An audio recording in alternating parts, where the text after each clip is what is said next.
Halo Bu. Halo nak, kalau ibu ndak salah, ini nak Hana ya yang dari kelas RPL 11 1. Iya Bu, betul nih. Apa kabar nak? Baik Ji Bu. Oke, alhamdulillah ya kalau begitu. Jadi nak Hana ini sudah kenal belum dengan ibu? Saya kenal muka Ji Bu, belum kenal nama. Oke, jadi perkenalkan ya, nama Ibu Putri Diandra Pratiwi. Nah, Ibu di sini salah satu guru BK di sekolah ini. Jadi Nak Hana, bagaimana tadi belajarnya? Apakah lancar? Alhamdulillah lancar Bu. Alhamdulillah ya. Tapi sebelum kesini, kira-kira Nak Hana belajar apa? Belajar matematika Bu. Oh, belajar matematika ya. Kemudian nanti pelajaran selanjutnya pelajaran apa? Pelajaran selanjutnya itu Bu, belajar bahasa Indonesia. Oh, belajar bahasa Indonesia ya. Jadi Nak Hana ini suka belajar bahasa Indonesia tidak? Lumayan suka Bu. Oke. Kalau boleh tahu guru bahasa Indonesia Nak Hana ini siapa? Ibu Wati. Oh, jadi Ibu Wati ya.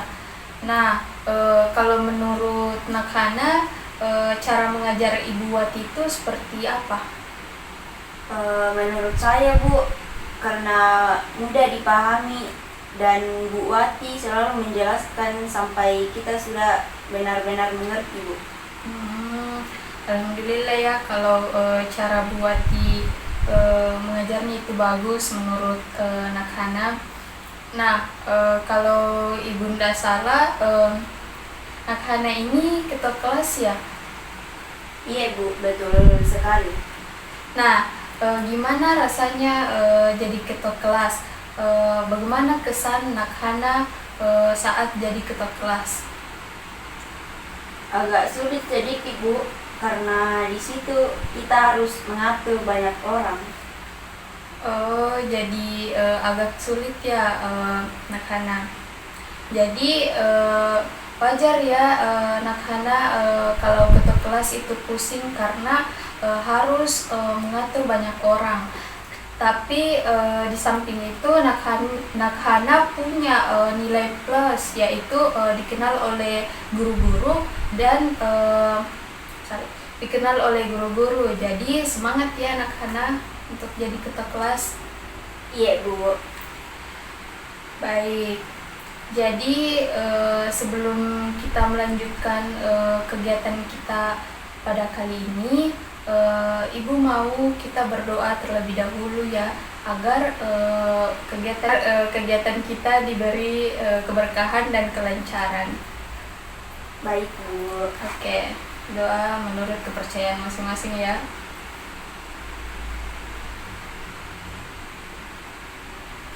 Oke, selesai. Nah, Ibu mau tanya, Nak Hana ini udah pernah belum ke ruang BK?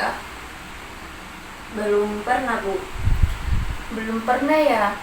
Iya Ibu. Ya, oke. Jadi ini kan baru pertama kali Nak Hana masuk ke ruang BK. Nah, bagaimana kesan Nak Hana masuk ke dalam ruang BK ini? Mungkin kecewa Ibu. Mungkin saya ada kesalahan jadi saya sampai masuk ke ruang BK. Loh, kok kecewa Nak? Jadi perlu Ibu luruskan ya. Jadi ruang BK itu tidak selamanya untuk siswa yang bermasalah. Nah, ruang BK ini bisa dijadikan siswa untuk datang curhat mengenai masalah pribadi, sosial, karir, dan belajar. Jadi tidak semuanya yang masuk di BK itu adalah orang yang bermasalah. Jadi jangan kecewa Nak. Iya Ibu, saya baru tahu kalau seperti ini ternyata. Nah, kalau Nakhana kalau Nakhana sudah tahu belum tujuan pertemuan kita hari ini, atau alasan ibu memanggil Nakhana untuk datang ke ruang BK ini? Belum tahu ibu. Belum tahu ya, Nak? Iya ibu. Nah, jadi tujuan ibu memanggil Nakhana datang ke ruang BK ini itu untuk melakukan konseling individu. Nah, konseling ini adalah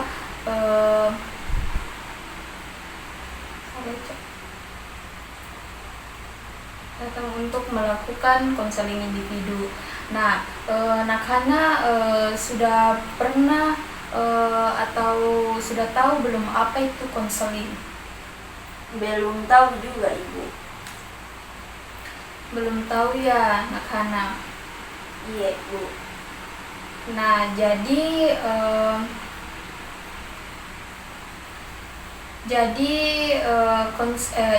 ibu jelaskan sedikit ya apa itu konseling. Nah, jadi konseling itu ialah bantuan yang diberikan oleh seorang konselor kepada konseli yang sedang mengalami masalah, agar nantinya konseli dapat menyelesaikan masalahnya sendiri dan dapat meningkatkan potensinya baik dalam bidang pribadi, sosial, karir maupun belajar. Nah, bagaimana, bisa dipaham tidak? Iya Bu, bisa. Oke. Baik, kalau sudah dipahami, jadi dalam sesi ini peran ibu adalah sebagai konselor yang akan membantu kegiatan kita pada hari ini dan akan membantu Nakhana ini untuk mencari solusi. Nah, Nakhana juga punya peran penting untuk bercerita tentang apa yang sedang dialami, agar kita bisa menemukan cara terbaik bersama-sama. Nah, ibu juga ingin memastikan bahwa sesi ini sesuai dengan aturan. Jadi apapun yang Nakhana ceritakan akan tetap rahasia, karena dalam konseling ini ada yang namanya asas kerahasiaan, di mana asas kerahasiaan ini tidak boleh dilanggar oleh Nakhana dan dengan ibu, di mana ibu tidak akan menyebarluaskan apa yang dikatakan oleh Nakhana, dan begitupun dengan Nakhana tidak boleh menyebarluaskan apa yang dikatakan oleh ibu. Baik, Bisa Bu. dipahami, Nakhana? Iya, baik Bu, tapi saya masih ragu Bu. Kalau boleh tahu kenapa Nakhana masih ragu? Saya takut Bu, kalau semisal nanti Ibu menyebarluaskan masalah saya, dan menurut saya masalah saya ini tidak boleh didengar oleh banyak orang. Baik, kalau Nakhana masih ragu, bagaimana kalau kita lakukan janji kerahasiaan satu sama lain, agar Nakhana semakin yakin kalau ibu tidak akan menyebar apa yang Nakhana sudah ceritakan. Bagaimana, mau tidak dicoba? Iya Bu, boleh dicoba Bu. Baik, jadi silahkan Nakhana meletakkan tangannya di atas tangan ibu dan ulangi kata-kata yang telah ibu ucapkan. Saya tidak akan menyebarluaskan apapun yang ada dalam proses konseling ini. Saya tidak akan menyebarluaskan apapun yang ada dalam proses konseling ini. Oke. Jadi bagaimana Nakhana? Apakah Nakhana masih ragu untuk cerita dengan ibu? Setelah melakukan janji kerahasiaan, saya percaya. Setelah melakukan janji kerahasiaan, rasa percaya saya ke ibu ada kemajuan. Oke, jadi alhamdulillah ya kalau begitu. Nah, sebelum kita melanjutkan ke dalam tahap inti, Ibu akan menjelaskan masalah. Nah, baik. Sebelum kita melangkah lebih lanjut lagi, baiknya kita melakukan kesepakatan waktu. Nah, di sini Ibu ada tawaran waktu sekitar 40 menit. Apakah menurut Nakhana ini sudah cukup atau justru sangat lama? Menurut saya itu sudah cukup, Bu. Baik, cukup ya Nakhana. Nah, bagaimana dengan posisi duduk? Bagaimana dengan posisi duduknya? Apakah sudah nyaman baku berhadapan atau ingin di samping Ibu untuk bercerita? Sudah nyaman, Bu, seperti ini. Oke, sudah nyaman ya. Siap, Bu. Nah, apakah Nakhana sudah siap untuk melakukan sesi konseling kita hari ini? Iya, Bu. Oke. Ibu lihat Nakhana ini sedikit tegang ya. Jadi Nakhana ini rileks aja karena Nakhana ini rileks aja. Nah, bagaimana agar lebih rileks? Ibu punya cara, yaitu melakukan teknik relaksasi dengan cara menarik nafas sebanyak 3 kali, lalu hembuskan perlahan-lahan sebanyak 3 kali juga. Bagaimana, tertarik untuk mencobanya? Iya, Bu. Oke. Jadi nafas, hembuskan, tarik nafas, hembuskan. Nah, bagaimana Nakhana? Apakah sudah rileks? Iya, Bu, sudah lebih rileks. Baik, kalau begitu Ibu langsung saja ya. Jadi setelah Ibu menyebarkan angket di kelas Nakhana, Ibu mendapatkan informasi bahwa Nakhana ini memiliki permasalahan sosial, yaitu susah bergaul dengan temannya. Apakah betul begitu, Nakhana? Iya, Bu, betul. Nah, Ibu juga perhatikan akhir-akhir ini Nakhana terlihat lebih sering sendiri di sekolah. Apakah ada sesuatu yang ingin Nakhana ceritakan? Tidak tahu juga, Bu. Saya merasa tidak terlalu cocok sama teman-teman di sini. Kadang kayak tidak ada yang mengerti, Bu. Jadi mending sendiri saja. Oke, terima kasih ya Nakhana telah sudah mencerita. Jadi Ibu paham, mungkin ada rasa tidak nyaman. Kalau Ibu boleh tahu, sejak kapan Nakhana mulai merasa seperti ini? Kayaknya dari awal semester ini, Bu. Saya coba buat ngobrol sama beberapa teman juga, tapi kayaknya mereka sudah punya kelompok masing-masing. Jadi begitu ya Nakhana.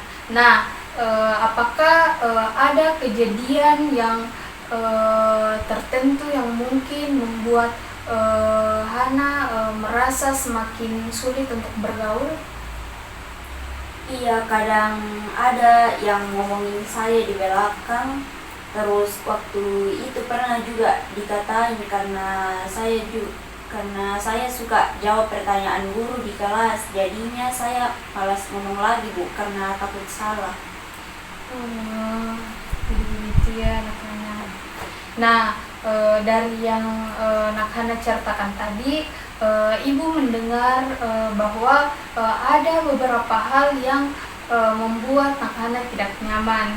Apakah Nakhana merasa takut kalau pendapat Nakhana tidak diterima oleh teman-teman Nakhana? Iya, Bu. Kadang saya berpikir mereka pasti bakal ngejek lagi kalau saya terlalu aktif di kelas. Oke, Ibu mengerti.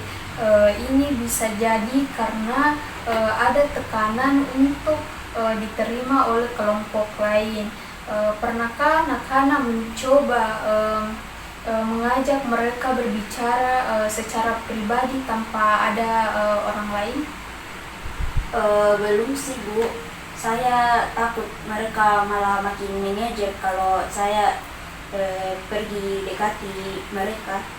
Nah, Ibu paham, ini wajar terutama kalau anak-anak sudah pernah mengalami ejekan sebelumnya. Tapi mari kita coba lihat lebih dalam, apakah ada faktor lain, misalnya apakah anak-anak merasa cemas saat berada di tengah banyak orang? Kadang Bu, kalau lagi banyak orang saya ngerasa bingung mau ngomong apa, takut salah, jadi diam-diam saja. Oke, baik. Oke, baik. Nah, ini adalah langkah bagus anak-anak mulai menyadari hal-hal yang menghambat anak-anak untuk bersosialisasi. Nah, dengan mengetahui ini, kita bisa cari cara agar anak-anak bisa lebih percaya diri. Nah, kalau keadaan anak-anak seperti ini terus, menurut anak-anak apa dampak untuk hubungan sosialmu ke depan? Mungkin bakal tetap sendiri Bu, karena tidak mau punya banyak teman, takut terus takut juga ngomong sama banyak orang biasa. Nah, iya anak-anak, itu bisa jadi salah satu akibatnya. Tapi Ibu yakin dengan langkah yang tepat anak-anak bisa memperbaiki situasi ini. Nah, bagaimana kalau kita coba cari cara untuk perlahan-lahan membangun hubungan yang lebih baik dengan teman-teman anak-anak? Caranya itu bagaimana Bu? Karena saya takut mereka malah tambah mengejek lagi. Oke, jadi begini anak-anak, langkah kecil mau saja dulu dicoba. Misalnya misalnya ibu akan membantu anak-anak belajar mengekspresikan diri dengan cara yang santai. Kita juga bisa coba mengidentifikasi teman-teman yang potensial menjadi support system. Bagaimana menurut anak-anak? Boleh Bu, tapi bisa itu berhasil. Nah, Ibu percaya dengan usaha yang konsisten ini bisa berhasil. Yang penting kita coba dulu ya. Iya Bu. Oke, kita mulai dengan pertama kita mulai dengan mengatasi rasa cemas anak-anak. Jadi coba pikirkan apa hal yang membuat kamu cemas saat berinteraksi dengan orang lain atau dengan teman-temanmu. Saya takut Bu, mereka tidak suka sama saya atau tidak mau mendengarkan saya. Baik, bagaimana kalau kita coba teknik yang sederhana? Misalnya saat ada kesempatan berbicara, fokuskan pikiran anak-anak pada apa yang ingin anak-anak sampaikan, bukan pada respon orang lain. Misalnya, coba beri pujian kecil kepada teman, seperti tugasmu bagus atau keren sekali tugasmu. Nah, ini cara yang sederhana tapi efektif untuk memulai komunikasi.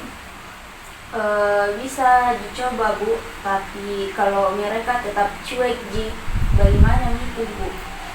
Nah, itu hal yang wajar, nak. Dan itu bukan berarti kamu gagal. Kita akan terus latihan dan ibu akan tetap mendukungmu. Nah, jadi bilang terima kasih, Bu. Terima kasih Bu. Oke. Nah, jadi kita sudah diskusi banyak hari ini.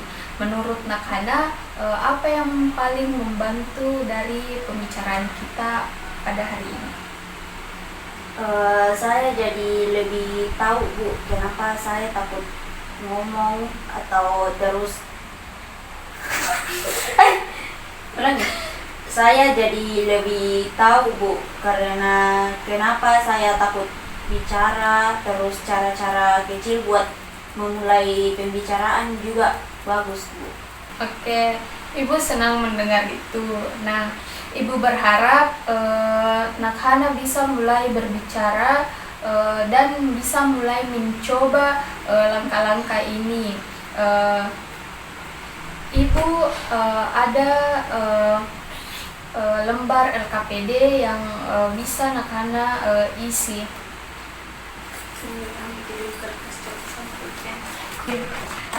Ini nah kertasnya, silakan diisi ya.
apakah sudah selesai makanan? Tinggal sedikit lagi, Bu. Oke.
Sudah gitu.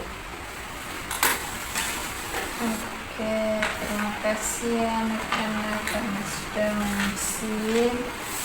Jadi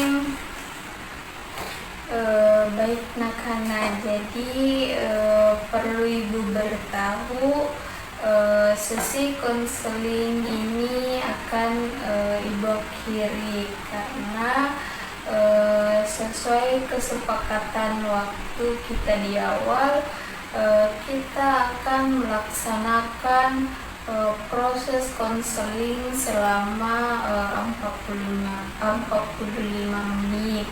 Dan Ibu rasa kita sudah melaksanakan proses konseling kita selama 45 menit. Siap, Bu. Terima kasih banyak, Bu. Oke, jadi semangat terus ya anak-anak, dan kalau boleh anak-anak bisa atau harus bergaul dengan teman-teman anak-anak dan perbanyak bersosialisasi ya. Iya, Bu. Nah, kalau begitu sesi konseling ini Ibu akhiri saja ya. Tapi apabila nanti anak-anak ingin datang menemui Ibu atau bercerita mengenai masalah yang dihadapi oleh anak-anak, silakan saja datang ke ruang BK ini. Karena Ibu akan selalu ada di sini dan siap mendengarkan semuanya. Iya, Ibu. Terima kasih. Baik, jadi mari kita mengakhiri sesi konseling kita hari ini dengan berdoa sesuai dengan kepercayaan masing-masing. Doa dimulai.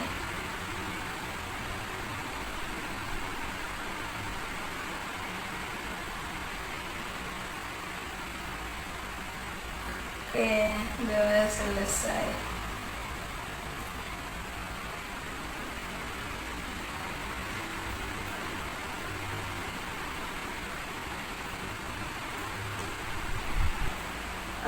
Terima kasih, Bu. Kalau begitu kembali ke kelas dulu, Bu.